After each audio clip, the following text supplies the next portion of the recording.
আচ্ছা, বিজেপি বলছে দুর্নীতিমুক্ত ভারত, কিন্তু আপনাদের জেলা শুভেন্দু অধিকারী 2020-র আগে শুভেন্দু অধিকারী সম্পর্কে বিজেপির মূল্যায়ন কি ছিল, মুকুল্লায় সম্পর্কে কি বক্তব্য ছিল আপনারা জানেন। মহারাষ্ট্রের দিকে তাকান, আসামের দিকে তাকান, যেখানে যেখানে বিজেপি যাদেরকে চোর বলেছে 2020 এই সময়ে যারা যারা বিজেপিতে জয়েন করেছে, বিজেপি প্রত্যেককে হয় মুখ্যমন্ত্রী, নয় বড় মন্ত্রী, নয় দলের বড় পদাধিকারী বানিয়ে দিয়েছে। অর্জুন সিং চলে এলেন আবার তৃণমূলে, আবার বললেন বিজেপিতে যাব, আবার চলে গেলেন বিজেপিতে। ঠিক তৃণমূলে একই জিনিস হয়। রাজীব ব্যানার্জি, বাবুল সুপ্রিয় আবার চলে এলেন তৃণমূলে। আপনি শুধু ভেবে দেখুন আগামী প্রজন্মের কাছে কি দৃষ্টান্ত তৈরি করেছে এরা। যদি এই পশ্চিমবঙ্গ আপনার কাছে কাম্য হয়, আপনি চান, তাহলে এদের পাশে দাঁড়ান। না যদি মনে হয় না। 5 দিন আগে উত্তরপ্রদেশে ছিলাম, আমি বরেলিতে ছিলাম, বরেলি থেকে পিলিভিট যাচ্ছিলাম। আমার গাড়ি যে ড্রাইভার তাকে আমি জিজ্ঞেস করলাম, এখানে বললাম হাওয়া কা ঝোঁকে কিধার है भैया, তো বললো ও বলো রাহুল আর अखिलेश की तरफ है। আমি তোমার নাম কি, বললো জামির। আমি কি জানি, মুসলিম হয়তো বিজেপির এই সমস্ত অত্যাচার বিদ্বেষ তার বিরুদ্ধে কথা বলতে চাইছে। বেশ কিছু যাওয়ার পর একটা ধাবায় খেতে বসলাম। ধাবায় যিনি মালিক তার সাথে একই গল্প হলো। যখন সেও বলছে যে হাওয়াকে ঝোঁকে রাহুল আর অখিলেশের দিকে, আমি দেখলাম ধাবাটার নাম কি, লেখা আছে শ্রীরাম। জামিরও যা বলছে, শ্রীরাম ধাবার মালিকও তাই বলছে। এবং এই 9,000 অযোগ্য প্রার্থীর নাম যখন কোর্টে বেরিয়ে যাবে, তারা যখন চাকরি থেকে চলে যেতে বাধ্য হবে, ওই 9,000 লোকেরা তৃণমূলের যে সমস্ত ভাইপো ভাইদের টাকা দিয়েছিল তাদের দরজায় দরজায় টাকার জন্য হামলা করবে। এরা নিজেরা কেউ পালাতে পথ পাবে না। তাই যারা আপনাকে চমকাচ্ছে তাদের বলবেন যে আর কিছুদিন পর ভাই তোমরা কোথায় মুখ লুকোবে, কোথায় শেল্টার নেবে, তোমরা নিজেদের রাস্তায় রাখো। আমাদের আসলে দুজনে প্ল্যান করে উঠেছিল পচা শনপাপড়িটা মানুষকে বেচতে হবে। তাই নকল লড়াইয়ের প্ল্যান করে বাসে উঠে তুই না আমি, আমি না তুই, এই লড়াই করতে করতে গোটা শনপাপড়ি, পচা শনপাপড়ি গোটা বাসের লোকেদের বেচে দিয়ে বাইরে বসে গল্প করছে। বিজেপি আর তৃণমূলের লড়াইটা ওই দুজন হকারের মতো। এটা যদি আপনারা বুঝতে পারেন, আমার বিশ্বাস সঠিক দিনে আপনারা সঠিক সিদ্ধান্ত নিয়ে নেবেন। জোটটা বাম কংগ্রেসের নয়, জোটটা বাম কংগ্রেসের সঙ্গে সাধারণ মানুষের, জোটটা মানুষ বেঁধেছে। তাই বিজেপি বলুন, তৃণমূল বলুন, কারো হিম্মত হবে না সেই জোটে ফাটল ধরাবার। বিজেপি বলছে দুর্নীতিমুক্ত ভারত, কিন্তু আপনাদের জেলা শুভেন্দু অধিকারী 2020-র আগে শুভেন্দু অধিকারী সম্পর্কে বিজেপির মূল্যায়ন কি ছিল, মুকুল্লায় সম্পর্কে কি বক্তব্য ছিল আপনারা জানেন। মহারাষ্ট্রের দিকে তাকান, আসামের দিকে তাকান, যেখানে যেখানে বিজেপি যাদেরকে চোর বলেছে 2020 এই সময়ে যারা যারা বিজেপিতে জয়েন করেছে, বিজেপি প্রত্যেককে হয় মুখ্যমন্ত্রী, নয় বড় মন্ত্রী, নয় দলের বড় পদাধিকারী বানিয়ে দিয়েছে। আপনারা মনে করেন বিভিন্ন দল থেকে দুর্নীতিগ্রস্ত একের পর এক মানুষকে নিজেদের দলে এনে দুর্নীতিমুক্ত ভারত, স্বচ্ছ ভারত গড়ে তোলা সম্ভব? সম্ভব নয়। এই প্রশ্নগুলোর উত্তর নেই ওদের কাছে। আমি আপনাদের বলছি, আপনারা পাড়ায় পাড়ায় তৃণমূল বিজেপি যারা আছেন, কর্মী আছেন, নেতা আছেন, তাদেরকে প্রশ্নগুলো করুন যে ভোটটা তোমাদের কেন দেব, উত্তরগুলো চাই আমরা। অর্জুন সিং চলে এলেন আবার তৃণমূলে, আবার বললেন বিজেপিতে যাব, আবার চলে গেলেন বিজেপিতে। ঠিক তৃণমূলে একই জিনিস হয়। রাজীব ব্যানার্জি, বাবুল সুপ্রিয় আবার চলে এলেন তৃণমূলে। আপনি শুধু ভেবে দেখুন আগামী প্রজন্মের কাছে কি দৃষ্টান্ত তৈরি করেছে এরা।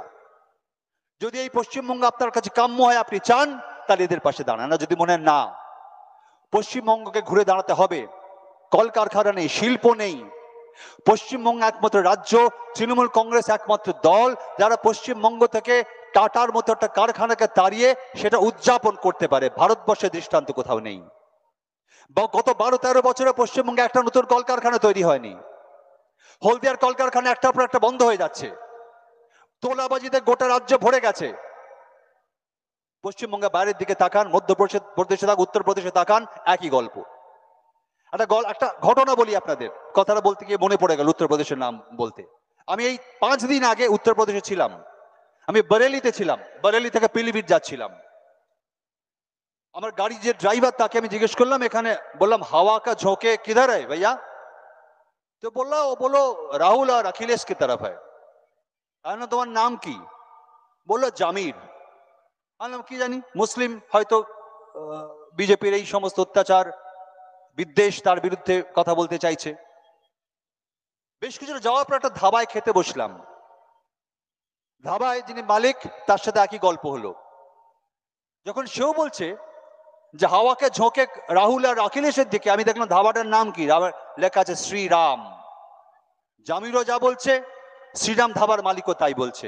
এবং দেখুন, আপনি গতকালের না আজকের এই সময় কাগজটা খুলে দেখবেন, ওই পিকে বলে যে ভদ্রলোক, যিনি তৃণমূলের এক সময় ইলেকশন প্ল্যানার ছিলেন, তার ইন্টারভিউ আছে। তিনি বলছেন ভারতবর্ষে ব্র্যান্ড মোদির ভ্যালুয়েশন কমে যাচ্ছে। আসলে এই উত্তরপ্রদেশে আমার ব্যক্তিগত অভিজ্ঞতা থেকে আজকের কাগজের খবরটা যখন মিলিয়ে নিচ্ছি, তখন বুঝতে পারছি যে দুজনেই সঠিক কথা বলেছে। তার কারণ, যে দেশে 60 কোটি মানুষ এখনো দুবেলা ভালো করে খেতে পারে না, সেই দেশে আজ যাই হোক রাম রহিমের গল্প শুনিয়ে, হিন্দু মুসলমানের গল্প শুনিয়ে মানুষকে ভোলানো যাবে না, যেতে পারে না। আমি শুধু আপনাদের বলবো, নানা রকম প্রলোভন আসবে, ভয় আসবে। অনেকে বলছেন নির্বাচনের পর সেন্ট্রাল ফোর্স চলে যাবে, এখানে থাকতে হবে। কি করে থাকবেন? একটা কথা বলে যাচ্ছি আপনাদের, নির্বাচন মিটে গেলে এই কোর্টে যখন চাকরি প্রার্থীদের কেসটা আবার উঠবে, এসএসসি বলেছে আমরা যোগ্য অযোগ্য আলাদা করতে পারবো। 8 থেকে 9,000 অযোগ্য প্রার্থীর নাম এমনি নাকি তাদের কাছে আছে।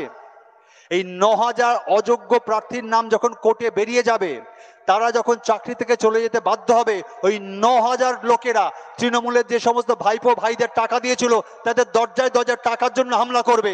এরা নিজেরা কেউ পাড়াতে পথ পাবে না। তাই যারা আপনাকে চমকাচ্ছে তাদের বলবেন যে আর কিছুদিন পর ভাই তোমরা কোথায় মুখ লুকোবে, কোথায় শেল্টার নেবে, তোমরা নিজেদের রাস্তায় রাখো, আমাদের নিয়ে ভাবতে হবে না।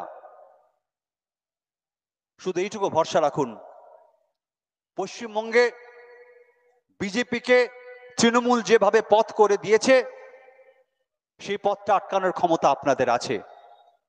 পশ্চিমবঙ্গে বিজেপি তৃণমূল বলছে তারা নাকি বিজেপির বিরুদ্ধে সব থেকে বড় শক্তি আছে। পশ্চিমবঙ্গে 2011 অব্দি 34 বছর সরকার ছিল বামেদের, তার আগে কংগ্রেসের ছিল।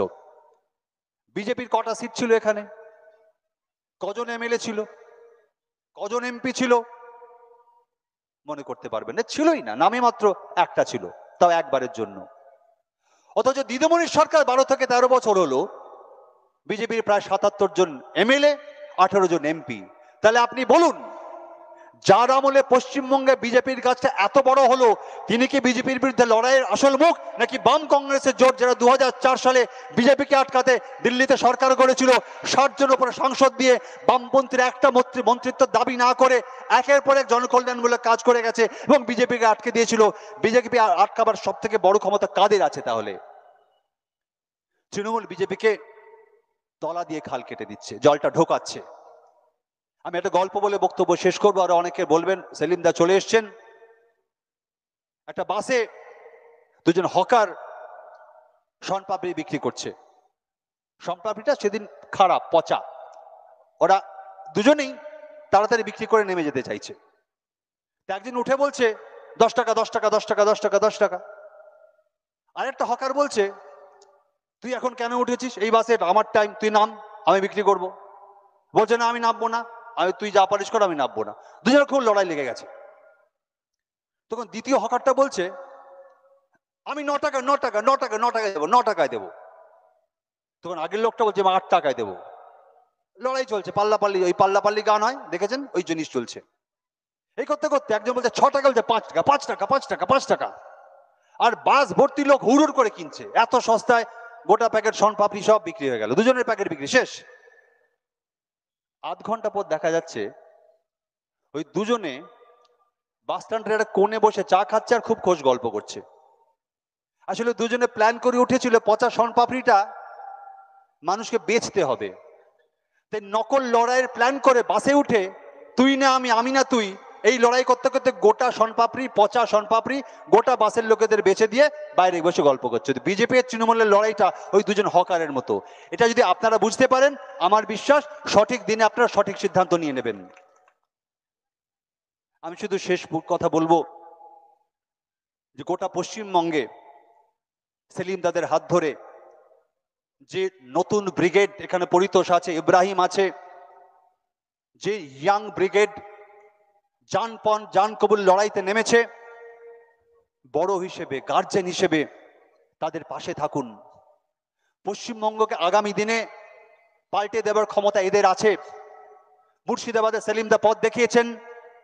এই কেন্দ্রে যারা আছেন গোটা রাজ্য জুড়ে যেখানে যারা লড়ছেন তারা প্রত্যেকে বুক চিতে সেই লড়াইটা করছেন।